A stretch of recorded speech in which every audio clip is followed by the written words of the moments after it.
C'est une scène que je n'oublierai jamais de toute ma vie. Il était minuit lorsqu'un homme armé d'un marteau a sauvagement tué une femme sous mes yeux. Jacques, témoin de la scène, a été pris de panique. Tremblant, il a immédiatement sorti son téléphone pour appeler la police. Mais au moment où il composait le numéro, la lumière de la pièce s'est soudainement allumée, c'était simplement sa femme qui s'était levée en pleine nuit pour boire de l'eau. Pour ne pas se faire repérer, Jacques s'est précipité pour éteindre la lumière, mais il était déjà trop tard. Le meurtrier avait remarqué la maison de Jacques. Je me suis approché prudemment pour vérifier la situation, et j'ai réalisé avec horreur que le tueur me regardait aussi. Comme je le redoutais, la seconde suivante, l'homme a commencé à compter les étages de notre immeuble avec ses doigts, puis il s'est dirigé dans notre direction. Jacques a compris que le tueur venait le chercher. Il a aussitôt verrouillé la porte et saisi une batte de baseball, imaginant dans sa tête son scénario pour affronter le meurtrier. Mais sans s'en rendre compte, Jacques s'est finalement endormi. Lorsqu'il a rouvert les yeux, il était déjà 4 heures du matin. Tout était calme dehors, aucun bruit suspect. Peut-être que le tueur n'avait pas trouvé l'appartement et était reparti. Jacques était sauf, du moins pour le moment, mais l'événement l'avait profondément bouleversé. Pendant que Jacques baissait sa garde, la femme agressée était en réalité encore vivante.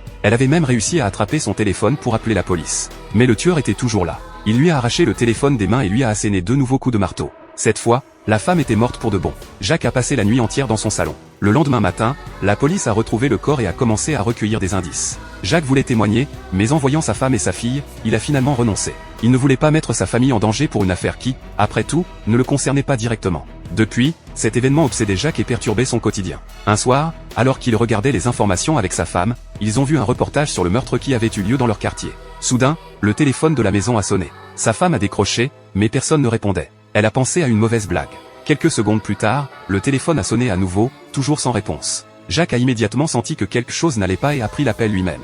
De l'autre côté, le silence persistait. Pris de panique, Jacques s'est précipité sur le balcon pour vérifier, mais c'est à ce moment-là qu'il a remarqué que leur chien avait disparu. Lui et sa femme ont cherché pendant des heures dans le quartier, sans jamais retrouver la moindre trace de l'animal.